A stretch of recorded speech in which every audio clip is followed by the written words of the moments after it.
Welcome to my YouTube channel. हाँ जी बच्चों, आज जो मैं आपको करवाने जा रही हूँ ये क्लास 10th की केस स्टडी है बेटे। अभी 2025-26 के लिए सीबीएसई ने सैम्पल पेपर रिलीज़ किए हैं, उसमें ये एपी सीरीज़ के साथ रिलेटेड केस स्टडी है बेटे। हाँ जी, पहले मैं आपको क्वेश्चन समझाती हूँ बेटे। यहाँ पे in a class teacher ask every student to write an example of AP. Teacher ने क्या बोला, सभी बच्चों को बोला है कि आप एग्जाम्पल लिखो, कोई भी एपी सीरीज़ बनाओ, ठीक है जी। अब उसने क्या किया हुआ है, यहाँ पे ना दो बच्चे दिए हुए हैं, आर्यन और रोशन की सीरीज दी हुई है एपी की। एपी उन्होंने कैसे बनाई है बेटे, देखो आर्यन की जो एपी है ना उसने बनाई हुई है बेटे -5, -2, 1, 4। ठीक है, सभी बच्चों ने बनाई होगी बट उन्होंने जो सिलेक्ट की है आर्यन और रोशन, ठीक है, इन दो बच्चों की एपी सिलेक्ट की हुई है बेटे, वो आपको बताई हुई है। अब टीचर ने क्या किया, इसी एपी के साथ रिलेटेड बच्चों से क्वेश्चन पूछे हैं। देखो फर्स्ट जो क्वेश्चन है वो क्या है, find the sum of the common difference of two progression. अब सम फाइंड करना है किसका, कॉमन डिफरेंस का, ठीक है जी। आर्यन ने जो एपी बनाई है, रोशन ने जो एपी बनाई है, उन दोनों की का जो कॉमन डिफरेंस है ना उनका सम फाइंड करना है बेटे। देखो जो फर्स्ट टर्म है इसमें -5 है, जो डी है बेटे -2 -5 कर दो, +5, यहाँ पे 3 आ गया। यहाँ पे फर्स्ट टर्म क्या है 187 है बेटे, जो कॉमन डिफरेंस है 184 -187, सॉरी हाँ जी -3 आ गया, ठीक है। अब फर्स्ट क्वेश्चन जो है वो क्या पूछा, उन्होंने सम पूछा कॉमन डिफरेंस का, मीन्स आपको D1 + D2 करने को बोल रहा है। तो D1 3 है, D2 जो है बेटे -3 है, 0 आंसर आ गया। क्लियर, फर्स्ट पार्ट क्लियर हो गया बेटे। सेकंड देखो, अब उन्होंने 34th टर्म फाइंड करने को बोला, किसकी एपी की, रोशन की। नाम ध्यान से पढ़ लेना, मीन्स आपने 34 टर्म फाइंड करनी है, रोशन की जो एपी है ना उसकी 34th टर्म फाइंड करनी है। हाँ जी 34, ए एन जो होता है वो किसके इक्वल होता है बेटे, ए एन जो होता है वो a + n-1 इंटू डी होता है। यहाँ पे D2 A2 लिख लो, क्योंकि हम A2 D2 ने मानकर चले हैं बेटे। यहाँ पे A34 फाइंड करना है, A2 कितना 187, n34-1, D2 -3, ठीक है जी। 187 + 33 इंटू -3, 187 -+-99, 88 आंसर आ गया, ठीक है जी। यहाँ पे जो 34th टर्म आई है बेटे वो 88 आई है। अब देखो नेक्स्ट उन्होंने क्या बोला हुआ थर्ड पार्ट में, ये तो भी समझाते हैं, ये रेज कर दो बेटे। Find the sum of the first 10 terms, किसकी एपी के, यहाँ पे बेटे आर्यन है, सॉरी बाय मिस्टेक लिखा हुआ, ठीक है जी। आर्यन की जो एपी है ना उसकी फर्स्ट 10 टर्म का आपने सम फाइंड करना है बेटे। सम का फॉर्मूला क्या होता है पहले ये बताओ, n/2 2a + n-1 into D, ठीक है जी। आर्यन की है ना, यहाँ पे A1 लिखो D1 लिखो, ठीक है जी। n कितना है बेटे 10, A1 -5 है, n10-1 है बेटे, D1 3 है, ठीक है जी। यहाँ पे 5 आ गया, -10, 9 इंटू 3 कितना होता है 27, ओके। अब 5 को 17 के साथ मल्टीप्लाई करो, कितना आ जाएगा 85, ठीक है जी। क्लियर हो गया बेटे। अब जो लास्ट वाला पार्ट है ना, थर्ड का बी पार्ट, इसमें बच्चों को प्रॉब्लम है, ये मैं अभी समझाती हूँ बेटे। हाँ जी, इसको मैं रेस कर दूँ। अब उन्होंने बोला है बेटे which term of progression will have the same value. यहाँ पे जो आर्यन ने एपी बनाई हुई है, रोशन ने एपी बनाई है, वो बोल रहा है कहीं पे कोई सेम टर्म भी है, सेम वैल्यू भी है, ठीक है। वो कौन सी टर्म की है, देखो बेटे आप इसकी nth टर्म ले लो, कि इसकी nth टर्म जो है और इसकी nth टर्म जो है वो इक्वल है बेटे, ठीक है जी। इसकी m इसकी nth, ओके। अब am का जो फॉर्मूला होगा A1 + m-1 इंटू D1 होगा, यहाँ पे A2 + n-1 इंटू D2 होगा बेटे। यहाँ पे B भी ले सकते हो आप, ठीक है जी। यहाँ पे B2 D2 ले लेना, ऐसे फिर डिफरेंस पता लग जाता है A1 A2 में, कई बार कंफ्यूज हो जाते हो। अब A1 कितना है बेटे -5, m-1, D कितना है बेटे 3 है, यहाँ पे A2 187 है, n कितना है, n तो हमने फाइंड करना है, D2 कितना है -3। अब देखो -5 + 3m -3, यहाँ पे 187, यहाँ पे -3m + 3, इसको आप -8 आ गया बेटे बाहर, यहाँ पे 3m, यहाँ पे 190 हो गया, -3n हो गया।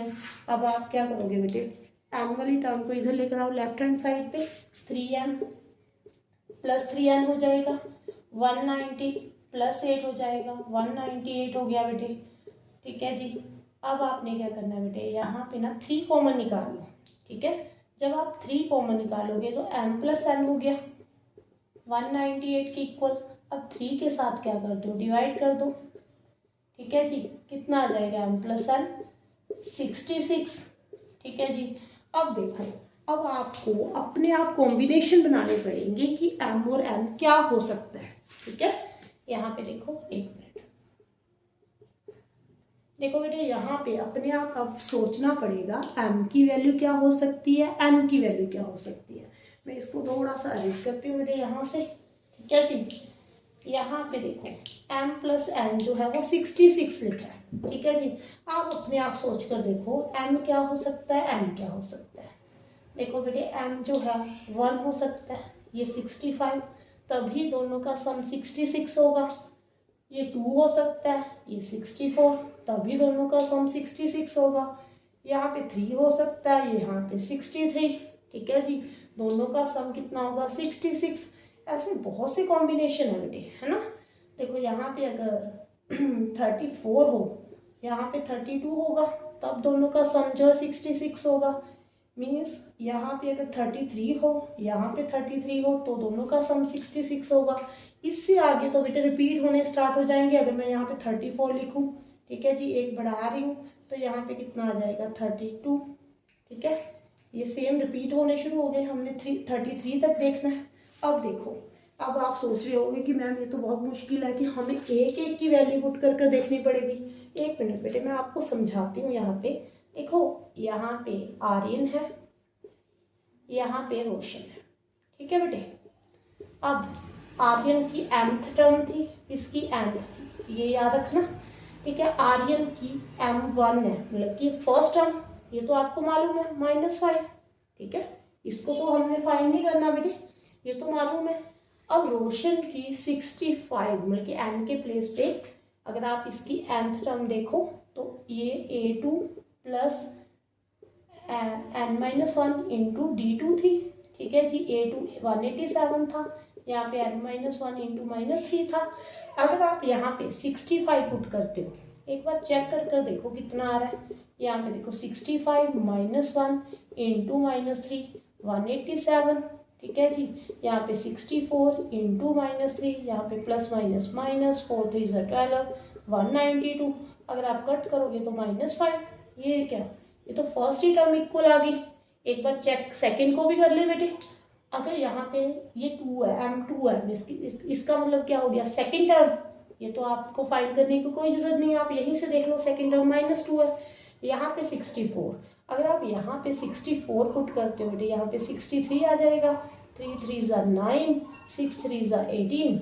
ये कितना आ गया बेटे, ये भी इक्वल है, ये भी -2 है। ठीक है, चलो पीछे से चेक कर ले एक बार, 33 पुट कर देख ले। ये आगे से तो हमने 2 टर्म्स चेक कर ली, पीछे वाली 2 टर्म भी पीछे से चेक कर ले बेटे। यहाँ पे देखो 33 पुट कर देखो, 32। ठीक है जी, यहाँ पे 9 3 2 6।